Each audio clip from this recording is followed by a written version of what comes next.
Where he partied, where he did it all. Where the magic happened? A lot of that. He had heart-shaped mirrors over his bed. Will, y'all scoot in and let Will in here. You don't know. He was up. You don't know. But yeah, Brian and I are going today to give them another estimate, assuming for all it was last time was a huge 2-day cleanup, and we sent every team member there for 2 days straight. And 3 days. How big is this property? Right. I don't think it was 3. I thought it was 2. This property is total is 65 acres, but we only maintain about 3. I was there. Okay. But I'm pretty sure it was 2 because we. I don't think so. I think it's 2. Yeah. Pretty sure it was 2 because we still had a whole list of maintenance to do, and 3 days would have been too much. But anyways, we can dive in and find out if it was 2 or 3 later. So this time of the year, there's seasonal decorations. A lot of you have called me about it. So in order for you to not have to call me, I'm going to explain what you should do. We're still going to do the yard.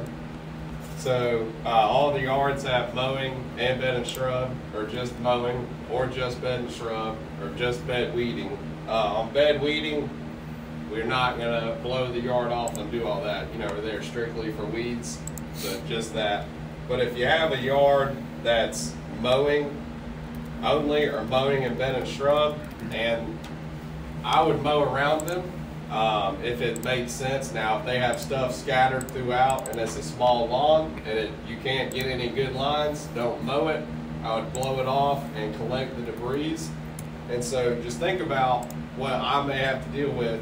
If you go to a mowing yard and we can't mow it, all right, let's say you can mow the front yard, but you can't mow, all right, you can mow the back, but you can't mow the front because they have all the decorations. In the front yard, you still need to do something because in the customer's mind, I'm paying for a mowing visit, which includes my front, back, and side yards.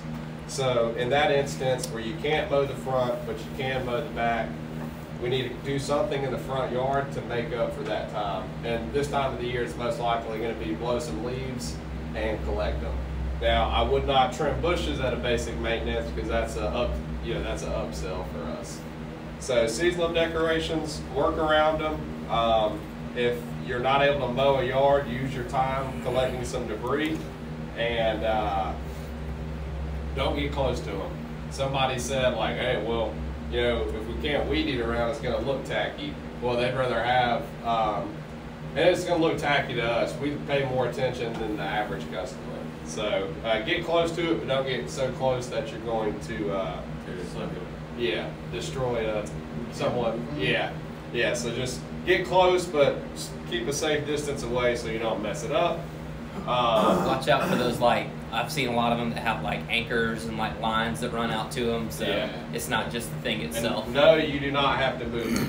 Now, if it's one decoration and it's going to take you 30 seconds to move it, let's do that. But if they have an entire display, no, I don't expect y'all to move it and reinstall it exactly the way it was. I'm sure the customer would rather you leave it alone because they've already put the time in, placing it where they want, making it look like they want.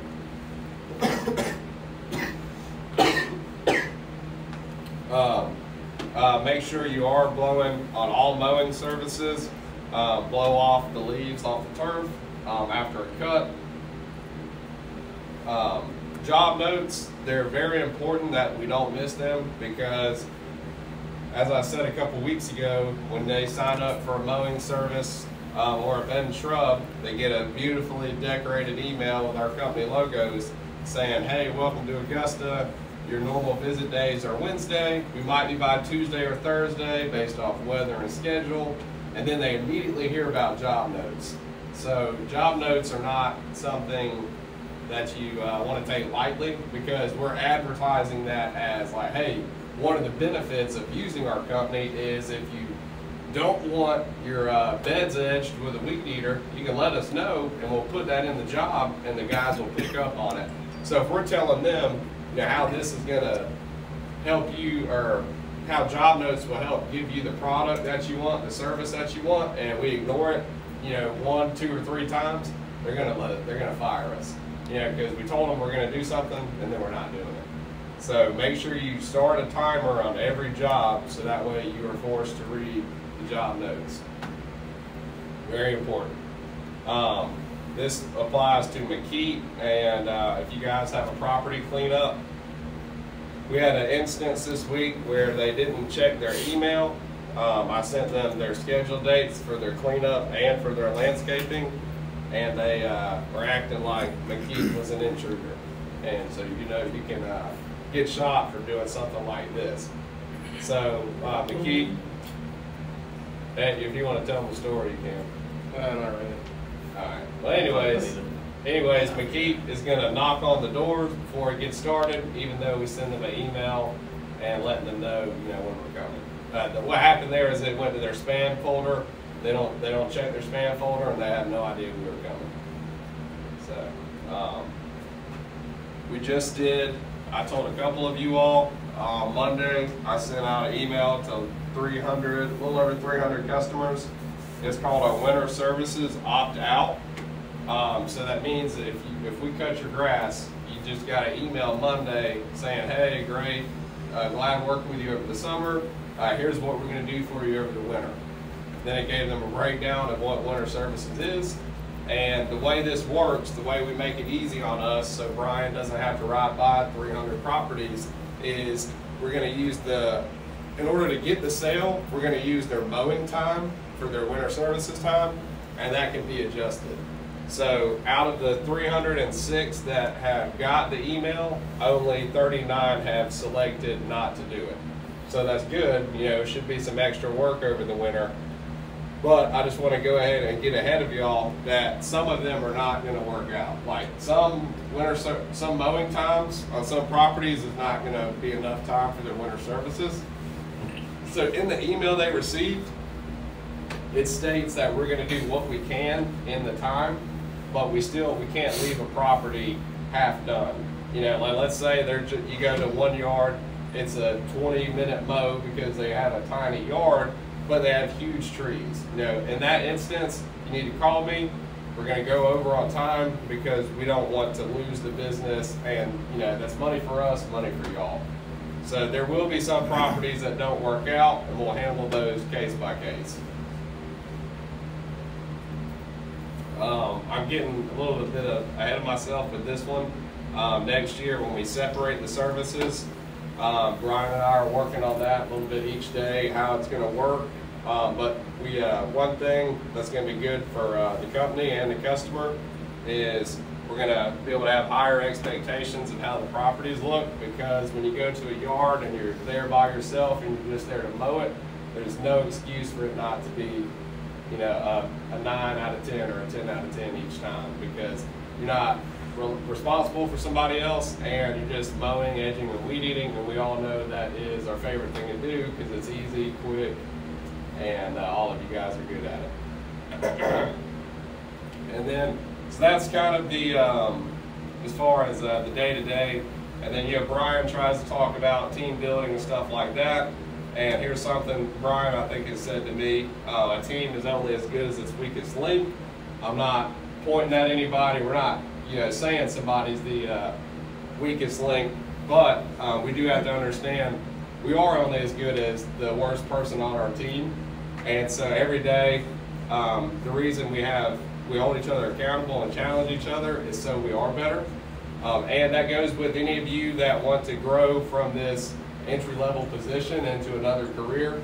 You're going to have to make changes, you know, be more professional, work in on making sure you're at work every day on time, you understand what you're doing. And so I want everyone here to hold each other accountable, even me and Brian and Jesse, and challenge each other, you know, to be better every single day.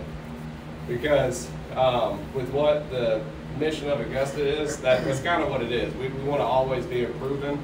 And it's fun to laugh and joke around, and we'll have time for that. But at the end of the day, we always want to be working on each other and improving. But that's really all I had. Jesse, you got anything? Big guy? No, this is your meeting. You did good, man. You're the operations guy. Something that you were supposed to remind me. And I forgot. Foolproof. So, well, I think it was about It was about this top one. the accountability. Yeah. I think it was. It's possible. I know that you were talking about the notes.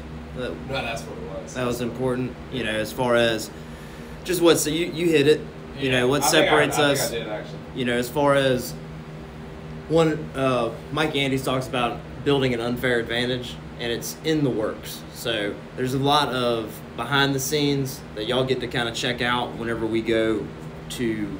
I don't know if they're going to visit Command Center or not, but the Command Center people will be there. The folks that are answering our calls, talking to our customers. And then next year when we're full service, doing billing, payroll, pretty much everything that somebody in the office would do. But Mike and his team are working on building us an unfair advantage as far as compared to what other landscape companies can offer. You know, because there's only so much you can do. And I've been there, been one person in a truck. I've been 2 people in a truck. I've been 3 people in 2 trucks. And you know, you're out there doing the production every single day, having to talk to the customers, doing estimates, working on your budget, paying bills, and you get to a capacity to where there's a small detail that's missing, but that relationship between us and the customer, you know, there's nothing really special about everybody mows grass, and most people do a pretty good job at it, right? The small details what make a relationship special is what makes it last. You know, like the little things that you remember about your significant other that no one else really cares about.